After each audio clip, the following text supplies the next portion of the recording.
नमस्कार, मैं हूं कोमल जौहर। आप मेरे साथ देख रहे हैं बिल्डिंग मटेरियल रिपोर्टर। अपने सपनों का घर जब इंसान लेता है तो उसकी अलग ही ख्वाहिशें होती हैं, पर कई बार ऐसा होता है कि उनको अपनी पोजीशनिंग टाइम पर नहीं मिल पाती या कुछ और, जिससे उनकी उम्मीद पर पानी फिर जाता है।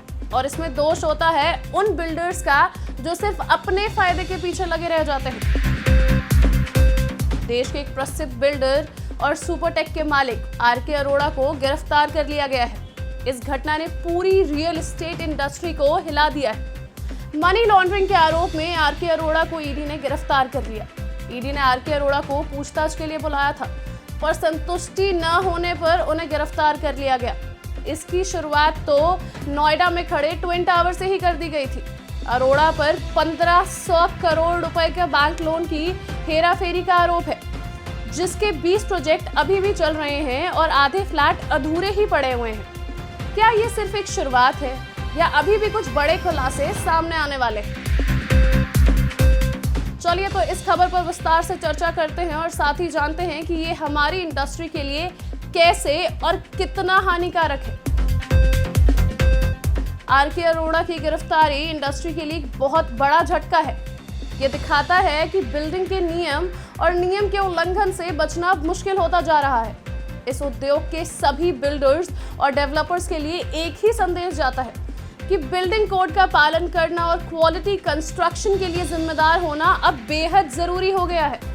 जो लोग सुपरटेक के प्रोजेक्ट्स में निवेश कर चुके हैं वो जरूर इस गिरफ्तारी से परेशान होंगे। इससे उनका विश्वास कम हो सकता है और रियल एस्टेट इंडस्ट्री में इन्वेस्टर के कॉन्फिडेंस में भी असर पड़ सकता है।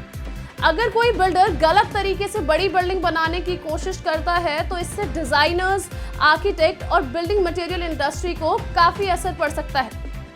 गलत तरीके से बनी इमारतों की बुनियाद काफी कमजोर होती है, जिससे उनकी टिकाऊ होने की स्थिति पर शक हो जाता है। ऐसी इमारतों में वहां रह रहे लोगों की जान का भी खतरा हो सकता है। ऐसी घटनाओं की वजह से आर्किटेक्ट और डिजाइनर्स की क्रेडिबिलिटी पर सवाल उठ सकता है और लोग उनकी सर्विसेज को अवॉइड कर सकते हैं और उनकी सेवाओं से बच सकते हैं। अगर गलत तरीके से इमारतें बनाई जाती हैं तो डिजाइनर और आर्किटेक्ट्स पे इसका बड़ा असर हो सकता है। लोगों की सुरक्षा और इमारतों की क्वालिटी को ध्यान में रखते हुए एक सवाल खड़ा हो सकता है। इससे उनके बिजनेस और फ्यूचर प्रोजेक्ट्स पर भी असर पड़ सकता है। साथ ही गलत तरीके से बनी इमारतों की वजह से कंस्ट्रक्शन इंडस्ट्री में विश्वास और रेपुटेशन की कमी हो सकती है। ग्राहकों, डेवलपर्स और इन्वेस्टर्स में भी शक पैदा हो सकता है और लोग अच्छे बिल्डर्स और प्रोफेशनल्स के साथ काम करने में ही विश्वास कर सकेंगे। ये बढ़ता हुआ शक बड़ी बिल्डिंग के प्रोजेक्ट्स के लिए फंडिंग और सपोर्ट कम कर सकता है। साथ ही इन बिल्डिंग्स की वजह से सरकार और रेगुलेशंस अथॉरिटीज भी इंटरवीन कर सकती हैं।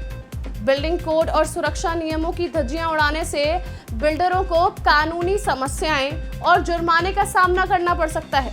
ये उनकी फाइनेंशियल कंडीशंस पर भी असर डालता है। अथॉरिटीज और गवर्नमेंट बिल्डिंग कोड और गाइडलाइंस को और सख्त कर सकते हैं। इससे बिल्डर्स और इंडस्ट्री को ज्यादा समय, पैसा और प्रयास लगाना पड़ सकता है। अब आते हैं कि बिल्डिंग मटेरियल्स कैसे यूज होंगे, क्योंकि ये एक बहुत ही बड़ा मुद्दा और बहुत इंपॉर्टेंट बात है कि आपके घर में जो सामग्री लग रही है तो वो कैसी है। गलत तरीके से बनी बिल्डिंग में किसी लो क्वालिटी बिल्डिंग मटेरियल का उपयोग कर सकते हैं, जो कि लॉन्ग टर्म ड्यूरेबिलिटी और परफॉर्मेंस में कमी का कारण बन सकता है। ऐसे में बिल्डिंग मटेरियल्स इंडस्ट्री के मैन्युफैक्चरर्स और सप्लायर्स की सेल्स और इमेज पर भी असर डालता है। अगर कोई बिल्डर सब स्टैंडर्ड या घटिया क्वालिटी के मटेरियल्स का इस्तेमाल करता है तो बिल्डिंग मटेरियल इंडस्ट्री पर बहुत ही बुरा असर पड़ सकता है। लोगों की बढ़ती हुई सावधानी और बिल्डिंग रेगुलेशंस के चलते बिल्डिंग मटेरियल इंडस्ट्री को भी अपने प्रोडक्ट्स की क्वालिटी और कंप्लायंस पर ज्यादा ध्यान देना पड़ सकता है और इसका सबसे बड़ा असर जनता की सुरक्षा पर होता है। अगर बिल्डिंग की कंस्ट्रक्शन और डिजाइन में सीरियस फ्लॉज होती हैं तो वो लोगों की जान और प्रॉपर्टी को खतरे में डाल सकता है। ये एक बड़ा लीगल और एथिकल कंसर्न है। इस तरह से गलत तरीके से बड़ी बिल्डिंग बनाने की कोशिश से डिजाइनर्स, आर्किटेक्ट्स और बिल्डिंग मटेरियल इंडस्ट्री पर नेगेटिव इफेक्ट्स हो सकते हैं। लीगल कॉन्सिक्वेंसेस, फाइनेंशियल लॉसेस और रेपुटेशन डैमेज की जनता की सुरक्षा को लेकर भी बहुत सीरियस कॉन्सिक्वेंसेस हो सकते हैं। इसलिए एक रिस्पॉन्सिबल और एथिकल अप्रोच के साथ बिल्डिंग कंस्ट्रक्शन जरूरी है। डिजाइनर्स, आर्किटेक्ट्स, बिल्डरों को बिल्डिंग कोड और सेफ्टी रेगुलेशंस का पालन करना चाहिए ताकि उनकी कोशिश और क्रिएशंस लोगों के लिए सेफ, सस्टेनेबल और टिकाऊ हो सके और इंडस्ट्री में विश्वास और भरोसा बना रहे। रेगुलेटरी बॉडीज और गवर्नमेंट को भी इंस्पेक्शन और ऑडिट के थ्रू कंस्ट्रक्शन क्वालिटी को मॉनिटर करते रहना चाहिए ताकि गलत तरीके से बिल्डिंग कंस्ट्रक्शन को रोका जा सके। आज के लिए बस इतना ही है। बाकी खबरों के साथ जुड़े रहने के लिए देखते रहिए building material reporter. Thank you so much.